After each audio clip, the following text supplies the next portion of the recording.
रोमांचक और रहस्यमयी कहानी है।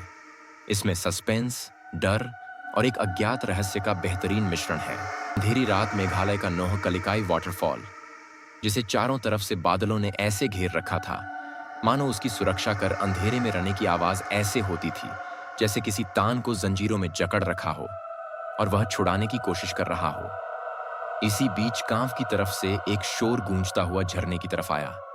वो भीड़ एक लड़के के पीछे भाग रही थी जिसके हाथ में एक चाकू था। वह लड़का भागते भागते नोहकलिकाई वाटरफॉल पर आकर रुका। भीड़ भी कुछ दूर रुक गई। इसने मेरी बेटी को मार डाला, इसको भी वैसे ही तड़पा तड़पा कर मारो मारो मारो मारो मारो। अचानक उस लड़के को एक आवाज सुनाई दी, कूद जाओ, कूद जाओ, खत्म कर दो इस जीवन को, कूद जाओ, कूद जाओ। ए वो भूतिया झरना है, हम वहां नहीं आएंगे। इधर आजा। चुपचाप। वो भीड़ क्या चिल्ला रही थी? उस लड़के को कुछ सुनाई नहीं दे रहा था। उसको सिर्फ एक आवाज सुनाई दे रही थी, कूद जाओ, कूद जाओ, कूद जाओ, कूद जाओ। उस आवाज की इंटेंसिटी बढ़ती चली जा रही थी। कूद जाओ, कूद जाओ, कूद जाओ, कूद जाओ। आखिरकार वो लड़का कूद ही गया। हे भगवान, यह तो कूद गया। आज तक यहां कोई मरा नहीं था, आज ये मर गया। चलो वापस चलो, आज के बाद कभी कोई यहां लौट कर नहीं आएगा। वो सारी भीड़ अपने अपने घर को लौट गई। इस घटना के कुछ साल बाद मेघालय से लगभग 2000 किलोमीटर दूर दिल्ली में राजेश नाम का लड़का अपने माँ बाप को सोलो ट्रिप पर मेघालय जाने के लिए मना रहा था। सोलो ट्रिप मतलब अकेले जाएगा तुझे? हो क्या गया है राजेश? अरे माँ, सोलो ट्रिप का मतलब ये नहीं कि मैं सच में अकेला हूं। आजकल ग्रुप ट्रिप होती है, ट्रैवल एजेंसी सब अरेंज करती है। तू हमें बेवकूफ समझता है क्या? पापा, मैं बच्चा नहीं हूं और हम ग्रुप में जाएंगे जिसमें अजनबी लोग होंगे, पर सबकी डेस्टिनेशन सेम होगी। फिर भी अजनबी लोगों के साथ कैसे भरोसा कर सकते हैं माँ? हर कोई ट्रिप पर एंजॉय करने के लिए ही आता है। प्लीज मुझे रोकिए मत, मुझे जिंदगी में कुछ नया एक्सप्लोर करना है काफी देर तक। बहस के बाद राजेश ने अपनी माँ को लगाकर मना लिया। पिता थोड़े अनमने तो थे, लेकिन उन्होंने भी अनुमति दे दी। ठीक है, लेकिन कोई गड़बड़ हुई तो सीधे घर वापस आना, समझे? जी पापा, बिल्कुल। अगले दिन राजेश ने अपना सफर शुरू किया। दिल्ली से मेघालय तक का सफर लंबा था। ट्रेन में सफर के दौरान उसने अपने ग्रुप के लोगों से मुलाकात की। मनदीप, इरफान, सलीना, ज्योति और राहु। ट्रेन का सफर खत्म होने के बाद उन्होंने बस से अपनी मंजिल की तरफ बढ़ना शुरू किया। ये पहाड़ और हरियाली देखकर तो मन ही शांत हो गया। Seriously, it's amazing. बस अब एक पतली सी सड़क पर चल रही थी। घना जंगल चारों तरफ से फैला हुआ था। तभी अचानक बस का रेडियो चालू हो गया। तुम लोग यहाँ क्यों आए हो? वापस चले जाओ। रेडियो किसने चालू किया? ये तो अपने आप ही चालू हो गया, सुनाई नहीं दिया। वापस चले जाओ। ड्राइवर ने रेडियो बंद करने की कोशिश की, लेकिन वो बंद नहीं हुआ। सभी सहम गए। यह क्या मजाक है? कौन कर रहा है ये सब? यह कोई मजाक नहीं है, यह जगह भूतिया है। मैंने पहले भी सुना है कि यहाँ अजीब चीजें होती हैं। तभी रेडियो बंद हो गया और बस की लाइट्स भी एक पल के लिए बंद हो गई। अंधेरे में सब एक दूसरे को पकड़कर बैठे रहे। ये क्या था ड्राइवर साहब? यह आपकी कार स्थानीय तो नहीं है?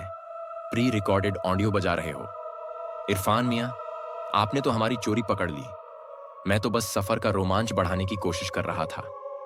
रोमांच की जगह आपने हमारे दिल की धड़कन बढ़ा दी। ये तो मजाक था, पर उन लोगों को पता नहीं था कि यह तो शुरुआत थी।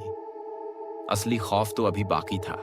सुबह का समय था और चिरापंजी की ताजी हवा में एक अलग ही जादू था। बस से उतरते ही उनका स्वागत काई डेविड ने किया। आप लोग चेरापूंजी की असली खूबसूरती देखने आए हैं, तो यकीन मानिए यह सफर आपको हमेशा याद रहेगा। लेकिन याद रखना, प्रकृति जितनी खूबसूरत है उतनी खतरनाक भी। आप तो शुरुआत में ही डरा रहे हैं। डरना मत, मैं साथ हूं, चलिए चले। डेविड उन्हें एक एक जगह लेकर गया। हरियाली, अनगिनत झरने और लगातार गिरती बारिश ने उन सबको मंत्रमुग्ध कर दिया। बादर के पीछे चलते हुए उन्हें ऐसा लग रहा था जैसे वह किसी जादुई दुनिया में आ गए हों। यह जग तो सपनों जैसी है। मैं यही रहना चाहती हूं। यहां सिर्फ घूमने में मजा है, रहना मुश्किल है। हमेशा बारिश जो होती है, जो भी हो, यह सफर जिंदगी भर याद रहेगा। घूमने के बाद वो एक छोटी सी ढाबेनुमा जगह पर बैठे खाने पीने के बीच बातचीत शुरू हो गई और डेविड ने उन्हें नोहकलिका वाटरफॉल के बारे में बताया। आप लोग नोहकलिकाई वाटरफॉल के बारे में जानते हैं। बस इतना पता है कि एशिया का सबसे ऊंचा झरना है। यह सिर्फ झरना नहीं, इसके साथ एक खौफनाक कहानी भी जुड़ी है। कहानी के मुताबिक कई साल पहले यहां एक महिला रहती थी जिसका नाम लिकाई था। उसने अपने बेटी को पालने के लिए दूसरी शादी की, लेकिन उसका दूसरा पति बहुत ही क्रूर था। उसने लिकाई की बेटी को मारकर उसका मांस पका दिया। जब लिकाई को यह सच्चाई पता चली तो उसने इस झरने से कूदकर जान दे दी। तभी से इसे नोहक लिकाई वाटरफॉल कहते हैं। लोग कहते हैं कि यहां जाने वाले को आत्महत्या करने के ख्याल आते हैं, इसीलिए इसे भूतिया जगह माना जाता है। सभी के चेहरे पर डर और अजीब सी बेचैनी साफ दिख रही थी। ओह गॉड, दिस इज हॉरिफाइंग। लेकिन क्या यह सच है? मैंने ये चीज फर्स्ट हैंड एक्सपीरियंस की है। मैं आपको वहां जाने की सलाह नहीं दूंगा। सभी ने उस जगह जाने की इच्छा जताई, लेकिन डेविड ने मना कर दिया। रात में सभी अपने कमरे में लौट आए, लेकिन राजेश के मन में उस जगह को देखने की इच्छा हो रही थी। उसने राहुल से बात की। राहुल, मुझे नोहकली का वाटरफॉल जाना है, तुम मेरे साथ चलोगे? तुम पागल हो गए हो क्या? डेविड ने मना किया था ना, बस एक बार देखेंगे और लौट आ जाएंगे। यार प्लीज, ठीक है, पर जल्दी वापस आना होगा। रात के सन्नाटे में दोनों चुपके से होटल से निकलकर रणे तक पहुंच गए। झरने की गड़गड़ाहट और उसकी ऊंचाई देखकर वो तंग रह गए, लेकिन तभी उनके दिमाग में अजीब ख्याल आने लगे। कूद जाओ, कूद जाओ, ये जीवन बेकार है। कूद जाओ राजेश, यह आवाज सुन रहे हो ना? हाँ, हमें यहां से निकलना चाहिए। राजेश ने वहां से हटने की कोशिश की, लेकिन राहुल वहीं रुक गया। राहुल, चलो यहां से कूद जाओ, कूद जाओ, कूद जाओ। राहुल जैसे हिप्नोटाइज हो चुका था। राजेश ने उसे बार बार बुलाया, लेकिन राहुल ने झरने की तरफ कदम बढ़ा दिए और अचानक उसमें कूद गया। राजेश बहुत चक्का रह गया। डरा सहमा राजेश होटल वापस भागा और सबको जगाकर यह बात बताई। सबने उसे बहुत डांटा और फटाफट झरने की ओर दौड़े। वहां पहुंचने पर उन्हें राहुल का जूता मिला। ये क्या हो गया? हमने सुना था, लेकिन यकीन नहीं था ये सच है। तभी सबके दिमाग में वही आवाज गूंजने लगी, कूद जाओ, यहां से भागो। जल्दी सभी लौटने लगे, लेकिन तभी सेलिना ने अचानक इरफान को झरने में धक्का दे दिया। सेलिना, तुमने ये क्या किया? मुझे भी वही आवाज सुनाई दे रही थी।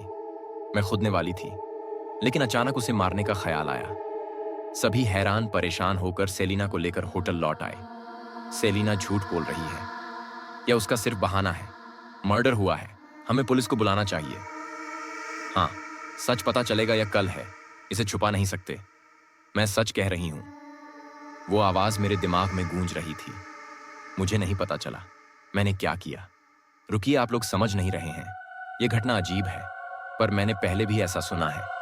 नोहकलिकाई वाटरफॉल के पास जाने वाले पहले सिर्फ खुद को नुकसान पहुंचाते थे, पर कुछ साल पहले एक लड़के ने गांव में किसी का खून कर दिया और भागकर वहीं जाकर खुदकुशी कर ली। तब से वहां जाने वालों को आत्महत्या के ख्याल के साथ साथ किसी और को भी मारने के विचार आते हैं। यह जगह अब खतरनाक हो चुकी है। यह सब अंधविश्वास जैसा लगता है, आप माने या ना माने, लेकिन मैंने यह बात कई बार सुनी है। यह सब उस लड़की की आत्मा कर रही है। सभी के चेहरे पर डर का साया था। किसी ने सोचा नहीं था कि उनका सफर इस तरह एक पूरे सपने में बदल जाएगा। तभी ज्योति बोली, राजेश कहाँ है?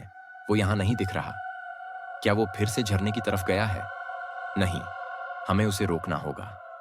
सभी घबराए हुए झरने की ओर भागे।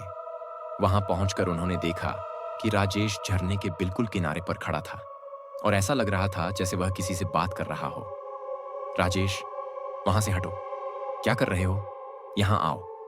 तभी राजेश के पास एक साया दिखाई दिया। साया कुछ पल के लिए रुका और फिर गायब हो गया। राजेश ने सिर घुमाकर उनकी ओर देखा और धीरे धीरे वापस आ गया। राजेश, वहां क्या हो रहा था? मुझे ऐसा लग रहा था जैसे जैसे कोई मुझसे बात कर रहा हो। वह कह रहा था कि मैं यहां से मत जाऊं। वह मुझे रोक रहा था। सभी ने घबराकर राजेश को वहां से दूर किया और वापस लौटे, और उन सब ने फैसला किया कि अब उन्हें दिल्ली लौट जाना चाहिए। बस चल पड़ी। धीरे धीरे लंबे सफर और मानसिक थकावट के चलते सभी सो गए, लेकिन रात के अंधेरे में राजेश अचानक उठ गया। उसकी आंखें लाल थीं और उसमें कोई इमोशन नहीं थे। वह अपनी जेब से एक चाकू निकालकर धीरे धीरे अपने साथियों की तरफ बढ़ा। तुम सबको जाना होगा, तुम सबको जाना होगा। राजेश ने एकाएक करके सभी को चाकू मारना शुरू कर दिया। उनकी चीखें सुनने वाला ड्राइवर के सिवा कोई नहीं था। यह लड़का पागल हो चुका है। यह आत्मा का खेल है। इसे रोकने का एक ही तरीका है। राजेश जब ड्राइवर की तरफ बढ़ा तो ड्राइवर ने बस को रोकने की बजाय तेज रफ्तार से चलाते हुए उसे सीधा खाई में गिरा दिया। बस एक जोरदार धमाके के साथ नीचे गिरी और पल भर में आग की लपटों में घिर गई। राजेश, ड्राइवर और बाकी सभी की मौत हो गई। अगर आपको यह कहानी पसंद आई हो तो लाइक और सब्सक्राइब करना न भूलें और कमेंट में बताएं कि अगली बार किस तरह की कहानी सुनना चाहेंगे। धन्यवाद।